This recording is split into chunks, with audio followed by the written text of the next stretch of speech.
I drive my car up to the lake as if there's someone to awake. I haven't been to bed for days, I live in a twilight haze. And I set my heart to the setting sun, and I hope that no one else has done it. And the drinks are never far, open up the bar. I miss you every single day. I wait until the stars go away. Again in life. That's why you every day, let's go. So, let's just crack into it. So, Rico, with your little business is called Neurofit, right? Yes, which is it's a flippin' cool name. I love the name because immediately you associate like fitness and your brain, which are two things you don't perhaps normally associate. Yep. And then you've got this whole, because the city's overrun with CrossFit gyms and little places high intensity where people are physically becoming machines. Well, I think it's because I went with that. So Neurofit, obviously I was in the mental health space before we branded Neurofit. I rebranded to Neurofit from just Rico Gomez, mental health consultant, once our first lockdown hit. And I did that only because I was like, when lockdown hit, my main source of business was B2B. Mm-hmm. So I was in businesses, however, now, budget cuts and closed doors to external contractors, that kind of thing. So a lot of that kind of shut down, and I was like, more people need help. Execs not really, always kind of holding everyone back because it doesn't bring instant revenue. Right. So that was like, okay, cool. How do I do this? Because I need to get these people that need more help. And so that's where I was like, okay, cool. Let's go direct to customer. What do people do when they are needing help? Really, they go to the doctor or they go to the gym.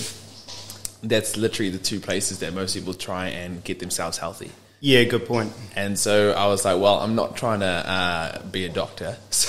No. So let's see if I can crack into the fitness space. And so I like the thought of, we all want to be mentally fit. We're just kind of coming from it at a different angle.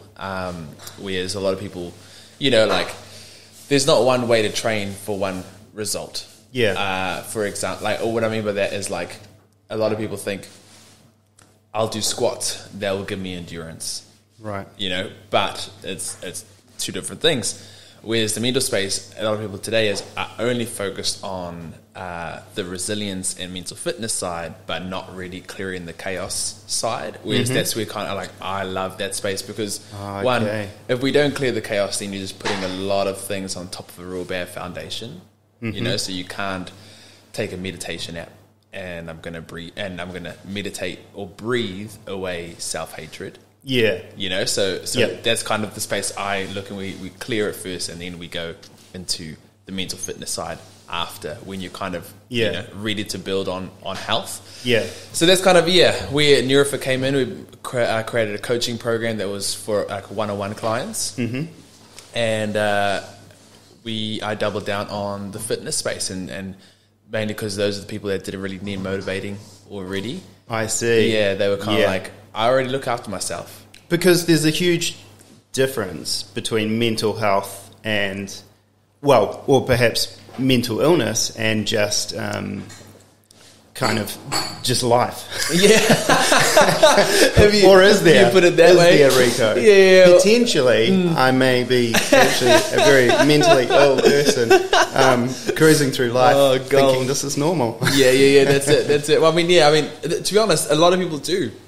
Right. I get to work with a lot of athletes at the moment, and a lot of athletes on a high performance standpoint, they grew up on the farm.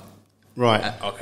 And especially on Crusader side, they grew up on the farm. Yeah. And a lot of them, we talk about emotions that they're dealing with, and they're like, I just thought that was normal. you know, like, and you're like, oh, it's not, you know, it's not actually quite normal to constantly feel that, and hence why you're feeling with coach and you felt it with dad when you were 8 years old. Yeah, and there's this correlation, but they were like, oh, I thought we all just. Yeah, but you know, what's an example of the sort of feelings you're talking about? Rico? Just a lack of appreciation for yourself. So, you know, there's when you talk about, I was never encouraged by dad. I was always all my areas of improvement was just pointed out when I was growing up, and that felt pretty stink. You know, I felt pretty discouraged, or I felt like I always disappointed someone. So that's kind of self-worth, not finding that. Yeah, and I think a lot of people in high performance, because that's kind of the area that I do work with. So like either on the athlete, coach, or business owner, a lot of them have the same. I'm not there yet, right? And when I get there, I will feel better. Yeah. You know, so and what happens when you do get there and you don't feel better? Exactly. And so like when you talk to, for example, athletes, you're like, well, you've gotten a trophy before. How long did that last? 2 minutes of your life. Okay. You know, 2 minutes versus 2 years. What do you want to be better? The 2 years or 2 minutes? So you kind of like... Yeah. So the journey, right? The journey is always... Yeah, but no one often looks at the journey because you're like, well, when I get that, we'll be great. So that destination idea... And I think that's totally relatable in anybody's life at any point of the life that they're in. Because, 100%. There is... We're so goal-orientated today. And it's often kind of looked down when you don't have goals. And I think, and there's nothing wrong with goals. I think the relationship to the goal is where the mix-up is, because often today the goal defines us. Whereas I'm like, if you don't have a goal, then you don't have a journey, right? To grow. But the journey is where the real stuff is. The journey is where you build the relationships, where you grow, where you go through pressure. Often we see that as, you know, not worth anything. We just focus on what we do or what we don't have yet, and therefore contentment is gone.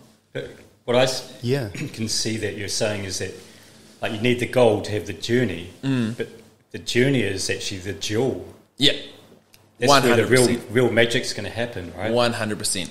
I was just trying to get people to see that. You know? I just saw that then when you're talking. It's like, oh, wow. Yeah, so like one thing I always get athletes to do is, or just high performance individuals to do is like writing a proud of list.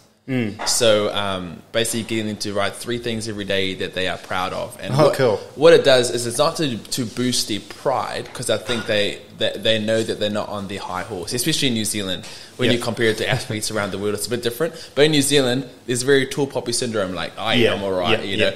But what it does is it gets the eyes off where they haven't been and back on their journey, and be like, oh wow, like, man, I'm proud of the fact that last night I popped my phone down when I got home and decided to be present with my wife and kids. You know, like, that's something to be proud of, because I chose to do it intentionally. And kind of celebrating like life, rather than just kind of the milestones and those big things. I mean, 100%. Yeah, it just gives a big appreciation.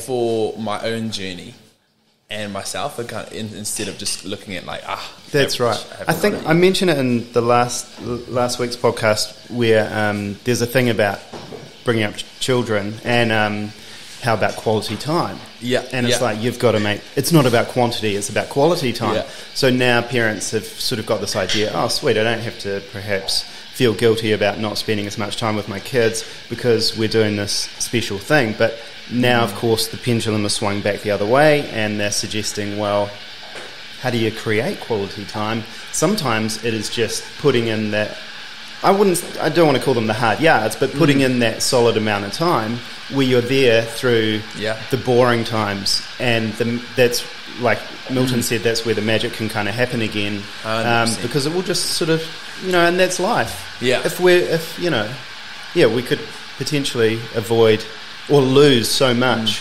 Well, I think that's the thing. I think today we as adults look for, it is instant gratification. So we gave you time, so the best memory should have happened. Right. You know, Yeah. and then when it doesn't, Yeah. you're like, oh, well, that was a waste of my time. There was a real letdown. That was real disappointing or something like that. Yeah, you come away with that. But to a child, like, one, if they're below, like, with a child, they are, so, have you ever heard of, like, have you ever heard Nathan Wallace? A little bit. Yeah, so he kind of talks about, as humans, we have 4 parts to our brain. They call it the 4 brains, and you have survival is at the bottom. You know, so Can't believe you just said that. That's just like puts me in a whole spin because you know the brain's complex enough as it is, and now you're telling me there's 4. No. Well, it's just kind of they just split it into 4, and so you would have heard. So when you look at a baby, and as they develop from bottom up. So they go survival, movement, emotional, and then logical, and that's your cortex that kind of starts to develop once you hit 7 years old. Yep. And that'll continue to develop till about 27. What's that one, sorry? Was that one of the 4? Or yeah, so your logical part of your brain. Logical. Yeah, so wow. up until 7. That comes last. Yeah, up until 7, there's no logical thinking by kids. It's trying to emotional reasoning, you know, so they're trying to develop emotionally. But before then, it is survival. And for every human being, it's hard, like when I talk to businesses, like today it's very hard to retain, or businesses are finding it hard to retain Generation Z in the workplace. Yeah. And there's a few reasons for that. What they value is very different to what is given. But I was like, if you don't create a culture in the first place that ticks a person's survival, then they can't, basically, the activity in the rest of their brain goes significantly down. So if a person walked in with a gun now, we would not be having a logical conversation. You know, we would not be thinking emotionally, and we might be frozen. And we're only our brain is only like survive. Yeah. You know, so as a human, kind of hoping someone will walk in with a gun now.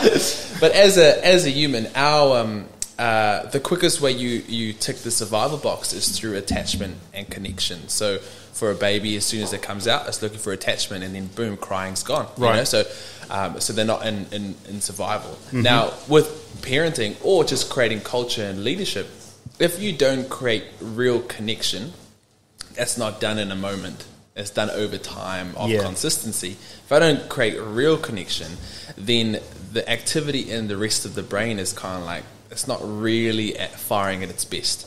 You know, so as a parent, I mean, I'm not like a veteran parent. I'm still quite new to the game, you know. But for me, like if I can create consistency with my time, he develops trust. Yeah. And therefore he knows he can trust me. And that's for me, I'm like, that's what I want. You can depend on dad. Yes. Opposed from, remember this awesome time? Heck, he's 2 years old. He's not going to remember this. You know, like, but he knows unconsciously that he can depend on me. Yeah. Man. Big topic of discussion. It's that interaction you're having with your child that's going to sink deeply into his feelings, right? 100%. Yeah. 100%. Because essentially that's the part of his brain that's developing. Emotions. You know, so I'm not trying to reason with him. Yeah. And that's interesting what you said about the old Generation Z, is it? Yeah. Because, I mean, obviously, are they... I shouldn't say are they the snowflakes, but is that potentially is that where the snowflake term originated from? I don't think so. Or is that unrelated? I think they are Well, what's interesting is that a lot of when you, I'm not I'm not an expert in the generations, but often when I've read things on generations, a generation are the way they are because they've seen the one before. Yep. So, and they've seen often the bad decisions, and therefore they're like, well, I don't want that. So part of my safety mechanism was basically creates different ones. So for Generation Z, they saw millennials take ridiculous risks, you know, and some of it worked out, some of it didn't. Yep. Whereas now Generation Z is a bit more reserved. They come into the workplace, or like, I think they're some of the youngest level of investors.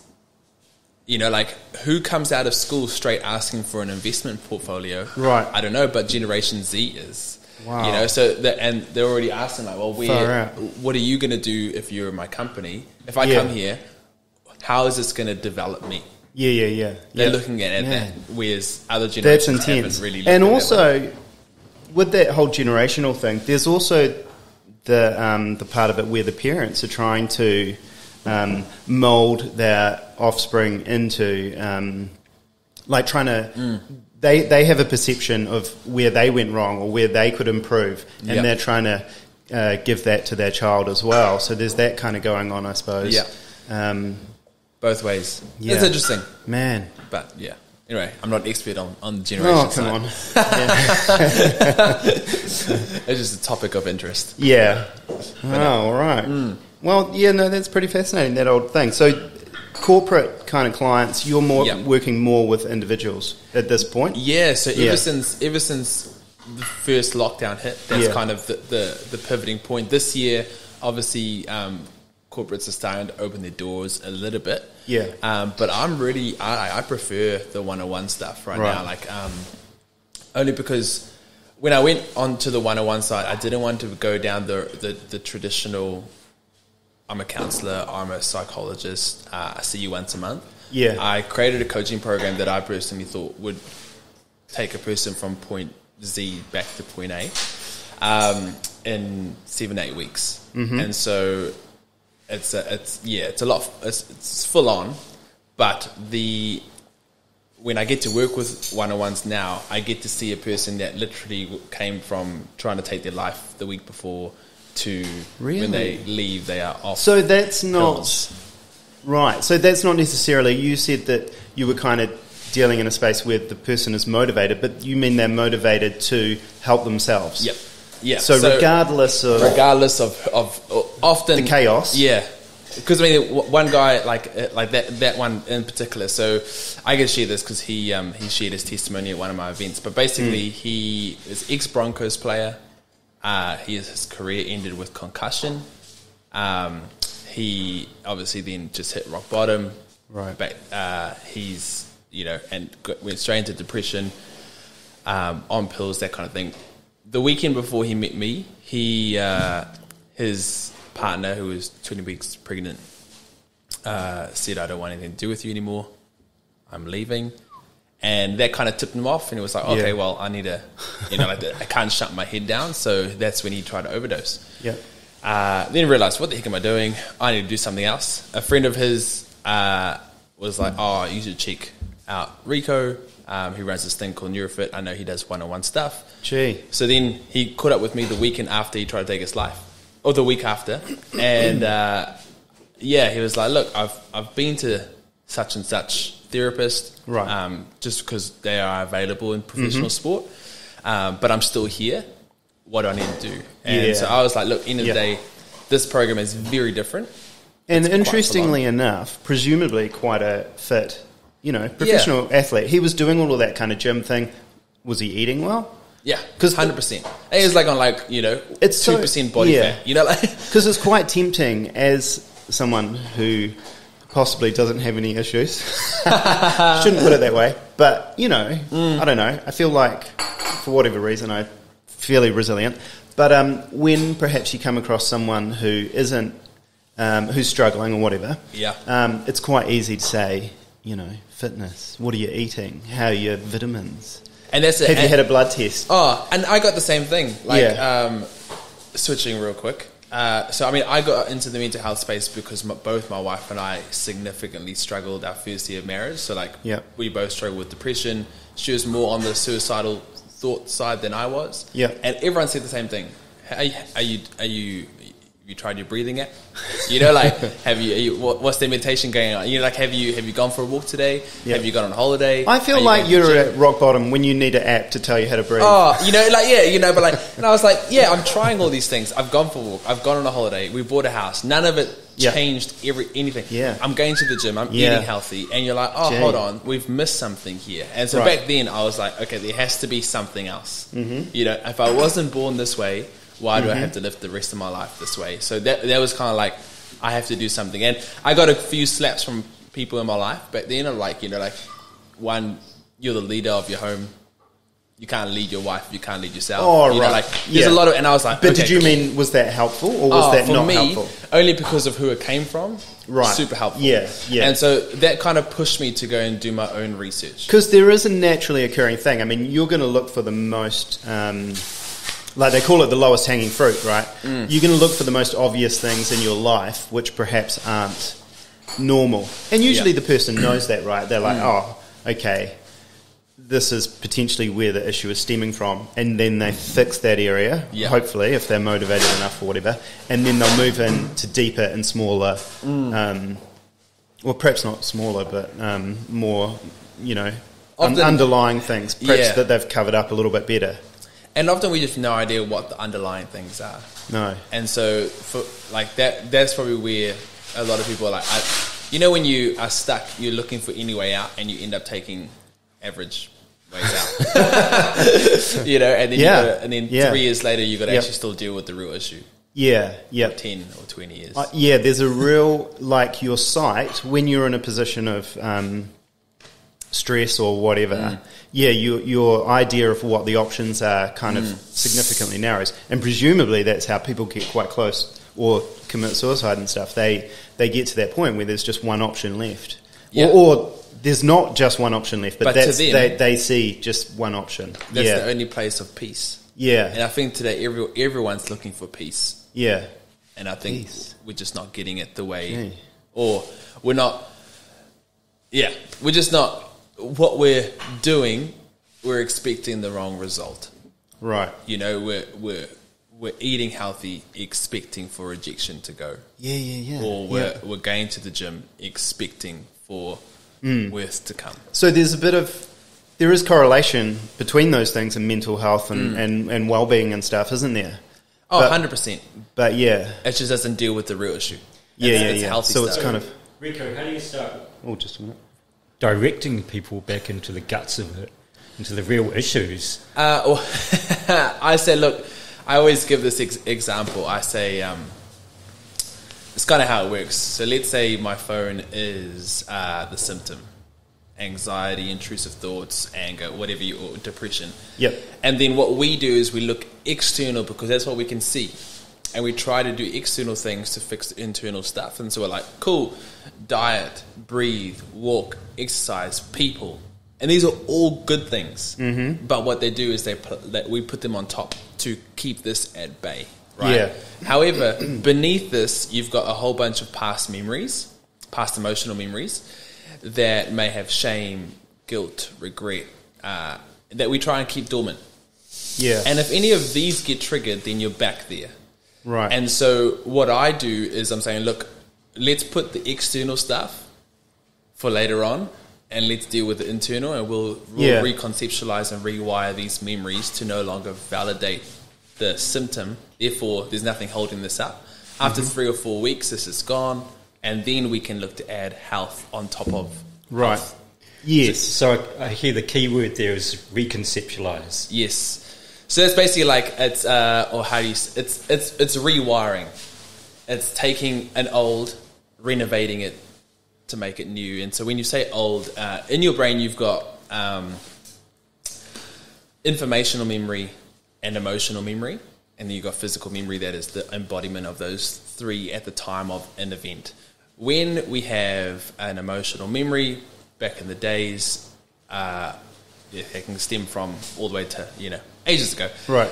Our goal is to essentially rewire how you see those memories. So really bring truth and a different perspective. When you do that, the memory physically changes, and then it gives a reason for a different thought. I'll give you an example. So when we're getting into memories and thoughts here. So a thought and a memory, two different things, but they are interlinked. Okay, so a thought would be your concept.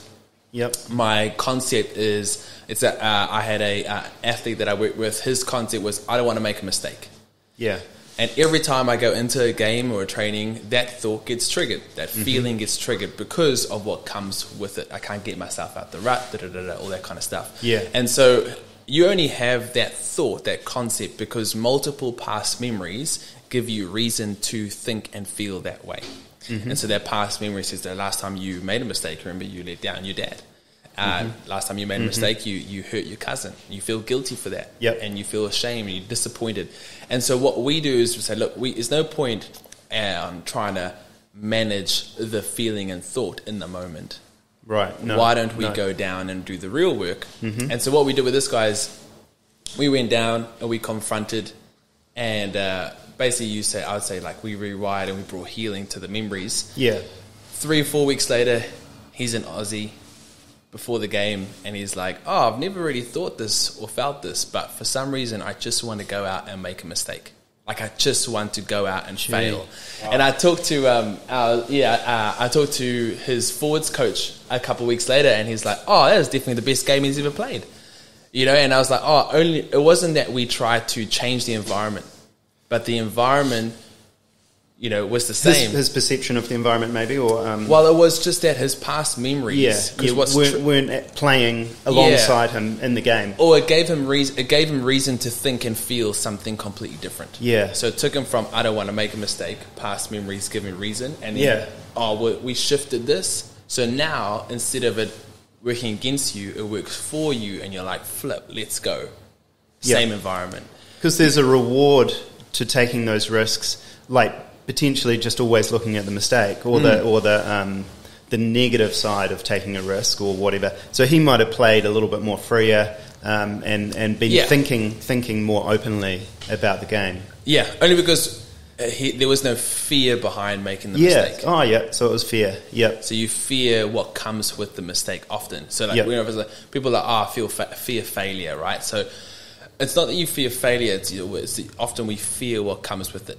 Right, yeah, and the feeling. What comes with it is, crap, now I'm a failure. Or, you know, I'm a disappointment. I let those people down. And so when you dive into those things, then you realize, my self-beliefs are in a different place. And I don't like that, so therefore this is triggering me now. Yep. But that's a big topic to get into. Triggering, or... That's a popular word. Yeah, it is a popular word. I think today... I'm like, we should use triggers for us. A positive flip side, like using them. Yeah, that's an interesting thing. So you quite often appear to be looking at things that have, in the past, negative connotations and saying, hey, let's use this in a positive way. Let's use this to kind of propel us forward or to think in different ways. Because the only thing is, when you're in a dangerous place, try to minimize triggers. But you don't just you try to do that in order to work on yourself. You try to get to a safe place to do some real work. If all we do is remove triggers, we destroy our own resiliency. Because resilience it comes through pressure. And potentially some of the lessons, like they're not there because of chance. They're there for a reason, and some of them may have. That's really fascinating, Rico. I remember reading an article about kids that play computer games, right? Yeah. And computer games, it's almost like a drug these days, right? It's pretty similar. I mean, some of the kids are addicted to it. They're playing it all the time. It's kind of gone from a recreational kind of thing, like perhaps recreationally taking drugs, to like this full-blown addiction where they can't shake it. But nevertheless, kids that play computer games, there are some sort of studies that show they develop this unique set of skills, which are really solid, and they're very good at kind of trying out different pathways, trying out things, and not fearing failure, because they know that in a game you've got to put the key in the lock and do this do that and do all these different things. And I don't know. That was it's kind of what I was thinking. Yeah, but it makes sense. Yeah, you know, it does make sense. So that whatever you're getting on a regular basis, you're going to end up replicating anyway. Yeah. You know, and so that's Whereas unfortunately, it's and I suppose in a way, like your journey yourself, you had depression, and then you have turned that into a strength, right? Yeah, like if I didn't go through that season, I wouldn't be doing what I'm doing now. Exactly. You know, so I'm like I'm super thankful for it. Yeah. Because before then I was like everyone else, like, oh mate, like why are you not happy? Go for a walk, go do your thing, you know. But until you feel that you have a total different appreciation for the struggle, and you're like, oh, I understand why you have no hope and why there's no energy to do anything. Yeah. You've tried it all anyway. So, so a week after trying to kill myself, I come in and Rico's like, high five, man. I feel that. But like I do, like, you know, like I know how hard it is, and so I think that's probably what makes it really relatable to the clients I work with. Is that a big thing that they say is like, oh, you're not just a therapist, you know, like you're speaking from your own experience. You're not just giving me textbook stuff. You're giving me things that you've done. Yeah. And it's worked. Yeah. And that's often a criticism of psychologists, and it's like they've gone, you know, they haven't gone through the stuff themselves to some degree. I mean, they've obviously got a bunch of excellent teachers and all that sort of thing, but the fact when someone's walked the hard yards themselves obviously makes a tremendous amount of difference. It is a bit different. I can't bag on all psychologists because I know a lot of good ones, but definitely like 100%. Like, even when you talk about like, you know, mentorship, you're going to take a person's words that have been through some hard times with some weight. Yeah. You know, and so if they say it, you're like, okay, yeah, I'll run with that. Yeah. And where someone's like, oh, I read this book and it said you should do this. You're like, cool, thanks, man. You know, and I probably won't do it. Yep. You know, no, I certainly wasn't begging on all psychologists by any means. But they do. I loved how you used the word season. Once I've been through that season, yes, like framing it with that, because season's kind of a really nice word. Yes, and we all know what a season is, and you see the other side of the season. Yeah. So it's a great way to frame it. Yeah, I mean, you got to know, like, it comes and goes. I think when I was struggling, my dad and I really, our relationship started to really skyrocket through that season. But he said something to me. He was like, if you don't have a battle to fight, there's no victory to be won. And I think that's really got me then. I was like, oh, this is just another battle. Cool. Yeah. And if I don't fight, I lose. But if I fight, let's go. Yeah. So what were you so depressed about? Oh, man. Big things to get into. So that's a personal question. Yeah, no, but it's good. So for me, so back then, I was, I just finished a job because, first year married, I was in a job, I was quite, you know, ignorant, naive, and so I was like, oh, this is the job for the rest of my career. I'm gonna work hard, go hard. So late nights, early mornings, and it got to the point where, you know, our marriage was like a 1 day a week kind of thing. And I was oblivious to it until the arguments turned into like, are we even meant to be together? Yeah. And that's why I was like, whoa, okay, I need to do something about this. Yeah. Let's figure it out. So I finished that year. I quit my job. I was like, sweet, I'm just going to get a normal 9 to 5. I stopped all extracurriculars or sport or all that kind of stuff done. And I was like, I'm just going to learn how to be a husband. And I thought that was going to be the good job, Rico. You're the man. You know, like, this is going to be good, you know? And then absolutely no substance. And I was like, cool. But what I did was I made room for everything that was bottled up in that first year to come out, and that shook me. So we're just kind of like hitting walls. And then my wife told me, she was like, I've been battling with suicidal thoughts, and I've been seeing a counselor. And I was like, and that's probably what started my spiral. And my spiral was like, whoa, okay, Rico, she wasn't like this before you got married. This is all your fault. You know, like, you failed. You know, like, you try to fix I feel bad about agreeing with that. Oh, but like, you know, like, but like, honestly, that was my frame. I was like, oh, wow, like, this is, and so guilt really wrapped me, and I was like, wow, like, It would just be a really common feeling to have. To think well, that's right. Yeah. 100%. I think so many males are in that space, you know, and you're like, and so for me, I was like, man, I this is the classic self-talk that came along. I suck as a husband. Why can you, if you can't add value to your own house, how are you going to add value to anyone else? Oh, no wonder you're lonely, because you can't even, you know, help the people you love, you know? And so there's every day, bam, bam, bam. And so what often happens is, because how you use your mind determine basically it builds in your brain. So every single morning I'm waking up with those thoughts, and so after 3 or 4 weeks, Now my body has responded to the toxic chemicals that are going from those thoughts. And now I'm like, boom, goodbye hope, goodbye purpose, goodbye, drive.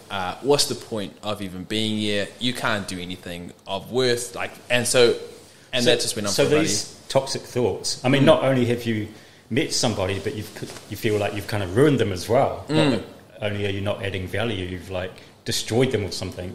Yep. I think that's like a common thought that we have. So these toxic chemicals, yes, over time, they just like build up in your body and start perpetuating more negative thoughts. Well, it's a vicious cycle. So basically, you have healthy thoughts and toxic thoughts. Toxic thoughts are they're only healthy and toxic by the chemicals that they cause a reaction to. So thoughts that are healthy, what we would class under the category of love. So your body is on its optimal level when you are thinking thoughts that come under the category of love, right? Kindness, encouragement, praiseworthy, generosity, that kind of stuff. When I'm self-worth, confidence, when I'm thinking thoughts that are not of love, which we often put under the fear aspect, anger, jealousy, hatred, guilt, shame, judgment, rejection, the whole shebang. When I think about those thoughts, I trigger different chemicals. And so those chemicals, my body has to defend itself against. And that's where the illness, the sickness, the all that kind of stuff. So it puts your whole body's balance, not your whole body, but it affects certain parts of your body's balance. These toxic chemicals are actually bad for our body and start creating bad health. Yeah. Because I know when I feel good and confident, I can see that it's good for my body. I can feel the nice vibe through my body. 100%. Yeah. 100%. So for me, there's a lot of thoughts. There's often a group of thoughts that significantly impact your serotonin production. And often those thoughts are self-inflicted.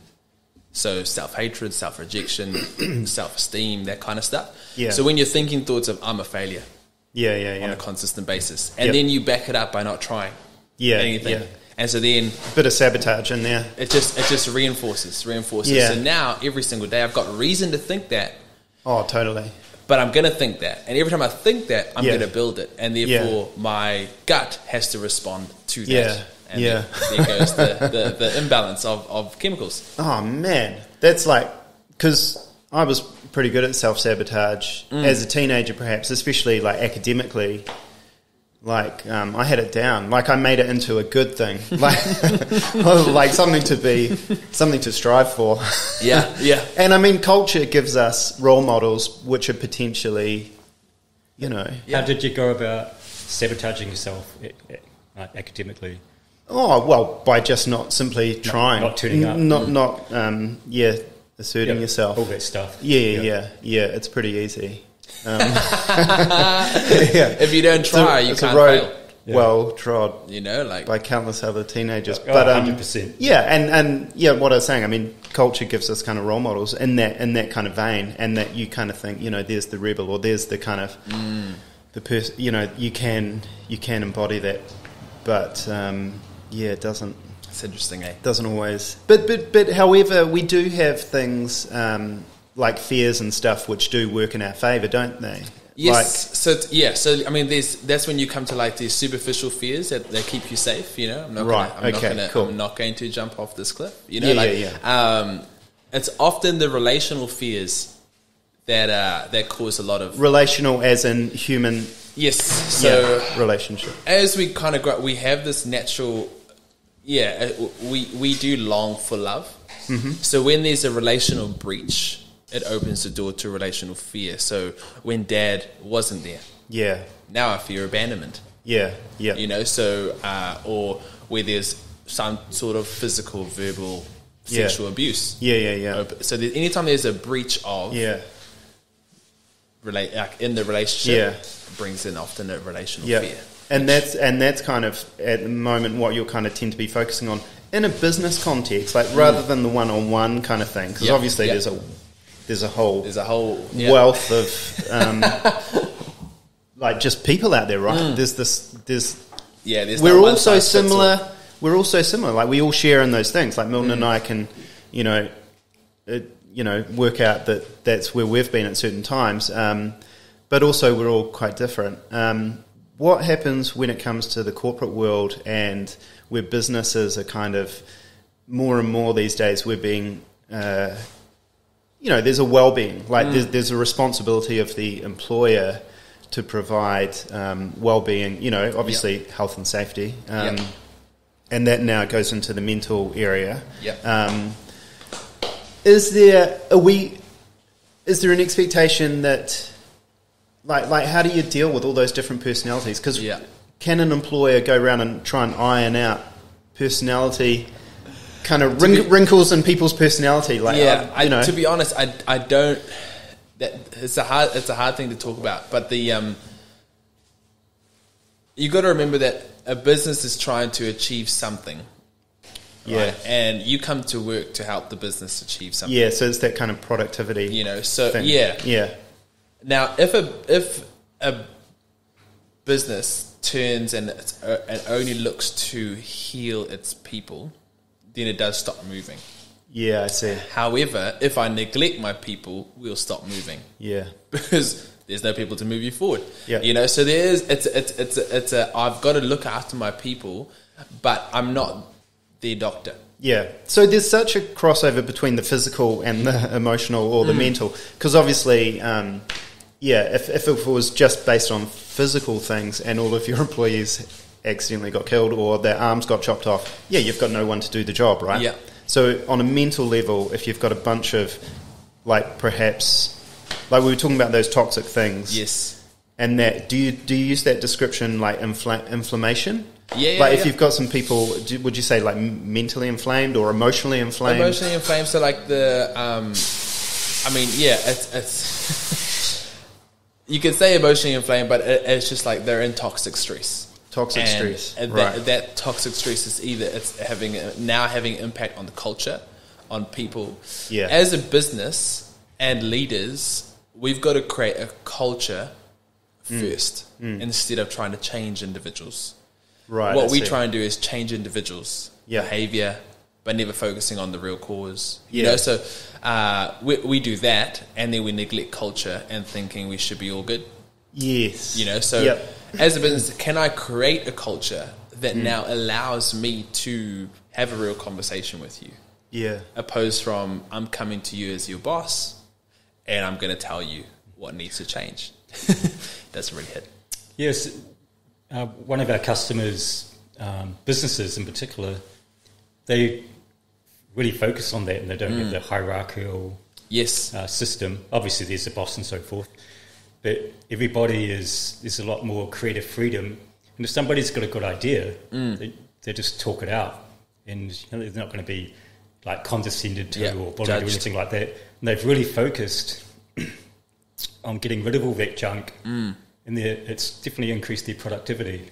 It will, because it's like I said, like if you create a culture that ticks that survival box, all of a sudden they're able to access their ability to think creatively. Their problem solving goes up. All those other parts of your brain, now you have confidence to be who you need to be and add real value. Because now in that environment we can feel relaxed, we can be who we are, and that's obviously... just allows things to flourish. Yeah. Rather than like, no. I don't want to speak up. I don't want to try hard. If I do, then what if it goes wrong? Will I lose my opportunities? And I know you're like a person may say 3 dumb things, but the 4th one's a gem. Like that's the creative process. It's pretty fascinating as well. It is. Yeah. You've got to get all that junk out of the way, eh? Yeah. But just going back, Rico... Put it out there and not fear. Yeah. When you're depressed and you're aware of this toxic negativity, how did you start the process of moving out of it? Yeah, so this is where my love for the brain and the mind really shifted. So I started doing my own research in cognitive neuroscience because nothing was working. And I found some techniques, you could say I found some techniques, but it was more like I found out how the brain's going to change. And I was like, okay, if I do something consistently for this time, will I see the change? And so then I went on the optimism route. So for me, I went straight to what I was believing about myself. And at that time, it wasn't even the real stuff. Like, it was just like, because I didn't know at a deeper level, but I knew what I was saying to myself was an indication. So I'm going to change at that time what I was going to say about myself. So I chose to believe something different about myself, and I did it consistently. 4 weeks later, it was all gone. All depression and stuff.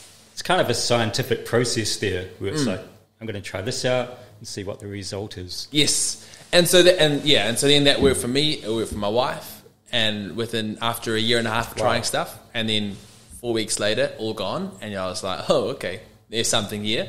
And so that's where my passion really skyrocketed. And back then I was like, sweet, I'm going to be a therapist. I'm going to help people in this process. So when I went studying psychology and counseling, there were great tools, but the system didn't correlate with how your brain was going to change. And that's the part that really shifted me. So that's why I didn't want to go down that route. I was like, why can't I create something that you put these two together and you see what would take years, take weeks, and a person can live their life. That's just... Sorry, it didn't exist in the thing. So they had the information, but they didn't have the... They had great tools. So like, the ability to ask great questions. On the counselling side, the great tools. Then you've got like the psychological side, where it's like they're making good correlations between present and past and how that all works. But when you leave a session, often, not all practitioners, but often when you leave, you don't leave with a tool. Right. But I'll come back a month later, and I'll have to talk about things again. Yeah. And you're like, okay, cool. Well, if I don't do anything for my brain or use my mind consistently, I've got no long-term brain change. So for me, in our program, I'll meet with a person every single week, but that's not enough. Because so like, okay, cool. Even every week, yes, it's good. But if you can do stuff between sessions, which is what I kind of do on the coaching side, like, okay, I'm going to give you this. You're going to do it for the next 7 days. Next week, we'll come back, shift it up a bit. Yeah. Okay, cool. Why don't you try this now? And through that process, you're doing some significant brain change. Yeah. And dealing with the real issues, diving deep. Yeah. So that, in 5-6 weeks' time, you're on a total different place. Wow, that's really interesting. So that cell phone kind of idea of holding up the cell phone, having those other things coming back down, or that anxiety, I think, all the issues. So workplace culture could be seen, if you've got a toxic workplace, potentially there's things coming off of that as well. Like it's another... Yeah, because it reinforces to memory. So so to change workplace culture, to get rid of some of those things that are... We could work on that today, Dave. I'm a bit busy later. We could. Be a good time to start. Yeah, it's true. Like workplace culture is like if you can create an environment for a person to feel safe to do the real work. Like that should, if I can do that, I can think of like my goal as if I have staff, I'm like, I really want my staff to be the best that they can be because I hired them to add value. But there's a part I've got to play for them to do that. Right, yeah. As a leader, so I've got to learn learn how to do that for myself. I can't lead myself. How am I supposed to lead people where I've never been? Yeah. So I've got to be able to do that first, and then I'm able to relate. Whereas today, a lot of people, you'll come in and you'll do this big seminar, and then 3 weeks goes by, and people are still struggling, and they're like, "Oh, didn't you go to that?" Which is like the old school, kind of way of without all of the intermediary thing. They've got the tools, they've given it to them, but they don't do any follow up. There's nothing. Well, else. I mean, the vital information's been missed out on, and the relationship. Yeah, which is right? the key. It kind of requires a relationship. Yeah. I remember reading a book last year by Patrick Lencioni. So he focuses massive on organizational health. Yeah. And he's done a lot of research, a lot of study on it. But he was like, what's funny is when you interview people that have left workplaces, they ask, what was the main reason you left?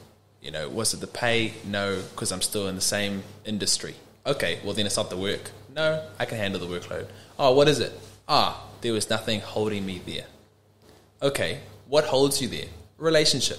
And when they come down to it, most of them said, Wow. I don't leave my job, I leave my leader.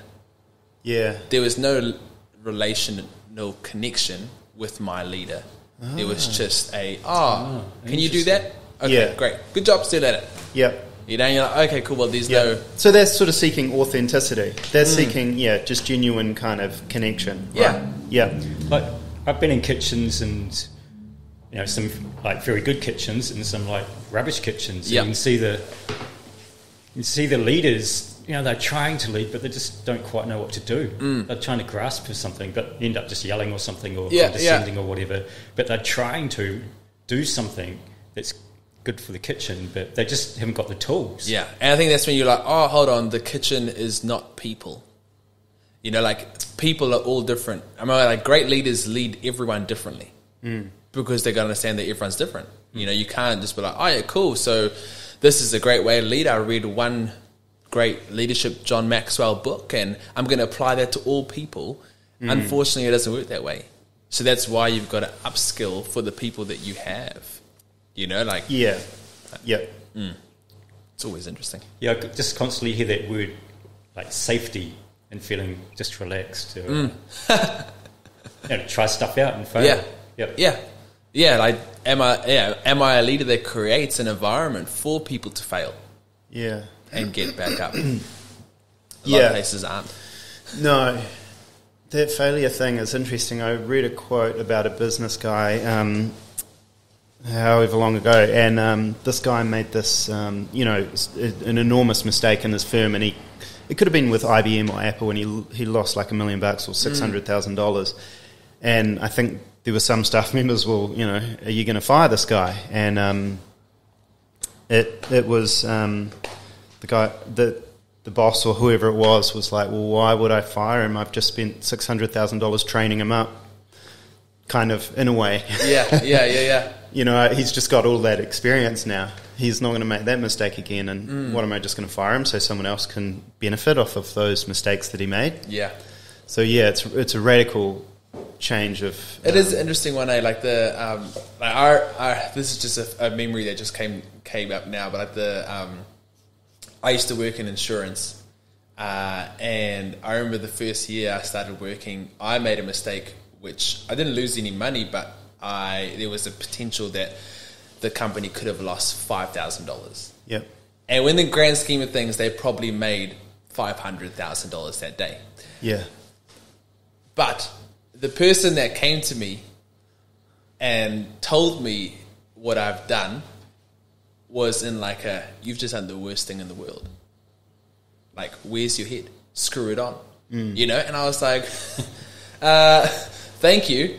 There's no way I would ever want to be like you and be led by you. And now I'm like, I don't want to try anything out ever in this place. I just want to like cross my T's, dot my I's, and come in, get a paycheck, go back home. So that's fear. That's real, palatable fear. Yeah. And I was like, wow, that's interesting. But, That's just miserable, just that lack of respect, just an awful relationship. There's so many workplaces like that. People like turn up to work and there's like people bitching and it's like the work's almost secondary to the bitching. Yeah. And you come for the gossip, right? All the gossip and man, like the different dynamics, the toxic dynamics. It's just unbelievable. It is. I don't think people really want to be there. It's just that we don't know what else to do. That's the culture. It is the culture, and the hard part is like we try and change culture like that, but like you got to work at culture. Yeah. So there's an element of, like, environmentally speaking, a lot of businesses are trying to do the right thing environmentally speaking, and they have the little recycling centre in the corner of the office and all that type of thing, and they will make claims that they're changing their ways, and now we know that to be known as greenwashing. Well, I mean, some of it is sort of meaningful, but other things are kind of like, you can kind of tell. Yeah. we're just saying, the business is just kind of saying that for marketing purposes, right? To sell more. Yeah. Yeah. And I think, so is there an element of that with the mental health thing? I think so. There's a guy ticking his boxes. The bigger the company, it's dangerous water here. But often, if it's a big company... What company? A lot of them are just trying to cool, yes, we spent $10,000 this quarter on our staff's mental health. So what did you do with that $10,000? Oh, we got one person in, and they spoke for 2 hours. That was 5 months ago. Yeah. Oh, okay, interesting. I've seen that even in smaller companies. It's this is the box we've got to tick. But they're not really ticking it. They're just being seen to tick it. Yeah. I mean, that's rampant. Yeah. And so that's something a lot of companies that I work with, I'm kind of like, okay, look, if I understand that you don't, if you've never heard me speak or anything that I do before, yes, get me in on a one-off. However, after that, let's catch up, because what I'd like to do is if you have 30, 40 staff, I've got to, we're going to do this for a minimum of 3 months, and we're going to give things on a consistent basis because people need consistency for change. We're going to do this on a consistent basis at a different level. So if there's 40 staff, there's 3 leaders, there's 1 branch manager, what we'll do is, or what I'll do is often be like, okay, cool, we're going to work with your overall staff once a month, and then I'm going to do small group coaching with your leaders, and then I'm going to take your manager, your branch manager, through an 8-week coaching program, and they're going to win for themselves. And then therefore, what is trickling down is from their own experience, and they're able to lead better.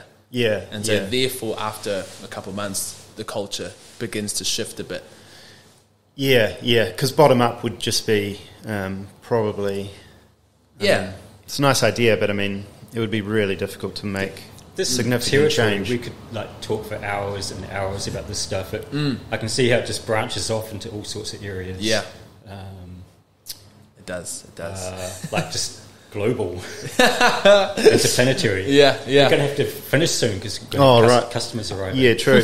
We do too. Far out, we've gone way over. Here's the menu, Rico. Got a few more minutes. Thanks, legend.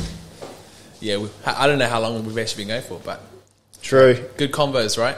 Good combos. Nah, that's awesome, Rico. We'll have to have you back on because we're just scratching the surface on it. Yeah, I mean, I could see the deep level stuff that you're talking about. Get down and do it and reconceptualize that stuff. That seems to be the key. Yeah, I mean, it is like that. So I'll finish off that one story real quick. That guy that tried to take his life and his partner left. When he started with me, so we went in 5 weeks in. We did some solid work, but 5 weeks in, he's been working out things with his partner. It's looking good. On week 5, she did the same thing. Write a letter, bags packed, she's gone. And I was like, you're not helping this process with this guy. We're trying to get some wins here. Man. But I asked him on week 5, and I was like, so how are you holding up? And he goes, man, I've been waiting for this rock bottom fall, but I'm present, man. I'm still at work. I'm still sleeping. I'm having fun with my kid. I'm just not dictated. And I was like, what's crazy is that this has been 5 weeks apart. The first time it happened, you were triggered to take your life. The second time it happened, you're triggered probably stronger than most people. Can you see the work that you've actually done? And now he's off pills and everything. But you're like, oh wow, it doesn't have to take that long. You just got to do some real work consistently. Man, it's I mean, I don't know. Discipline. I'm kind of thinking discipline, and the discipline sometimes where people can lack it in, physical or going to the gym or keeping fit or eating healthy and stuff like that. Mentally, I can imagine it comes down to a little bit about discipline and that desire to get the results. Yeah, and that kind of helps when you have a coach hitting you up every single week. Yeah. It's probably a dumb question, so I'll ask it. What's a trigger? What's an example of a trigger? Anything could be a trigger. So maybe speaking to a random person, opportunity to put something out to the marketplace, everything that triggers you in a certain way, a certain person, if it triggers you to act, you're not who you are, that's going to be a trigger. So for me, like, let's say, I mean, even not like maybe I wasn't, but maybe for me, you know, I get this text for a podcast. I'm like, oh man, I don't know, like, you know, that's immediately a trigger for me, and I'm like, okay, cool. What has it told me about myself? Yeah. And so I've got to use a trigger, not to push the trigger away and be like, feelings are gone. Yeah. I've got to be like, oh. Actually kind of embrace it. Yeah, I'm like, okay, cool. Yeah, unpack it. Thanks, trigger. Thank you, body, for telling me that there's something I need to deal with here. And so when you have emotions aren't there to say, warning, warning. They're there to give you an emotional warning sign of yourself. Yeah. So when I feel, you know, anxious, I would say that's like, I always kind of talk about anxiety or depression and stuff. That's like a courier delivering a message. Yeah. I've got to find out what the message is. And if I can find that message, well then goodbye courier. You know, and so if this triggered me, I'm like, okay, cool, why was this triggered? And begin to find out, is it that I don't want people to think something of me? Or is it that I'm going to disappoint? Okay, why is that? And you begin to just dive in, and deeper down you get to the self-belief part. Yes. You know? Beautiful answer, like totally way more enlightened as to what that is. So I'm glad I asked. No, all good. Great. It's a great question. Yeah. Great question. I hear words, people say trigger and all that. It's like, that's right. I should really know what that means. So I better not ask. And it overwhelmingly has like a negative connotation, I find, it anyway. does. Yeah, but maybe I'm just hanging out What with do the you wrong think? people. No, it's true. Everyone has. I think we're so focused on minimizing triggers today. Yeah. Because it's the safe way. If we continue to do that, I mean, the word itself is like the trigger of a gun, right? 100%. So as soon as that gets pulled, boom, like you're thinking, Yeah. that bullet, it's unstoppable. But It's I can unstoppable. see here's but once you're sort of realising a trigger is a signal, it's like, man, what's going on with me? Could even begin to look forward to them a little bit. Yeah. Here's the thing, because a trigger is just pressure. Pressure's being put on you. But why are you responding that way and someone else is not? And so, okay, we often say, oh, that's just the way I am. Well, it's not just the way you are. It's your past memories that are giving your filter for right now that's being triggered in that way. And I think it's estimated between 4 and 7 past memories are giving you your filter of every single day. So no wonder I see it completely different to this other person. But it's the relationship of my past memories that just got triggered. Yes. What do I need to work on that side? man, sorry. Sorry, I've just like got a. What are you doing? Oh, I'm just thinking, man, it's just so intense. It is intense. You're probably getting triggered, right? like hot sweats. But a friend of mine, like he'll get like really angry about, I don't know, pedantic stuff, like the supermarket checkout or something like this. And they did this for years, but like about a year ago, and he'd really take it personally. But about a year ago, he asked himself, do other people act like this? Yeah. And he realised, no, they probably don't. Then do I need to be acting like this? And it slowly helped him. And well, that's it, because it changes your perspective. Exactly. It puts perspective, why am I doing it this way? And it's not we don't even ask ourselves that. Why am I so fearful 100%, of this? yeah. You know, like, what is the real reason here? And people just don't go on that. That's the questions that he started asking himself. It's good. So it's really good. It's helped him, man. It's like you put it on trial, and you begin to investigate it. 100%. Yep, it's like being a detective or something. Yep. And he's getting results, which is exciting, and so it pushes him on. Anyway, what would you like for breakfast? What would I like for breakfast? While you're deciding, Rico, Yes. I'll just say the camera ran out of things, so I've just had an awesome failure myself. We've still got the audio, and we can still run that on, and we'll obviously put the podcast up. But cut in some stuff. The video will stop at a certain point. Yeah, That's and right. I'll just have to explain that in the podcast. So that's my second mistake. That's Mistakes cool, are man. good. Sweet. I never saw that one coming. Learning more things. Hey, I didn't there we notice go. when it switched off either. So I'm going to do some sourdough toast. That one looks amazing. Okay, mate. cool. I love it. Very good. Thanks, guys. No worries. Yeah, great. Cheers, Rico. It's good. Great combos. Cool.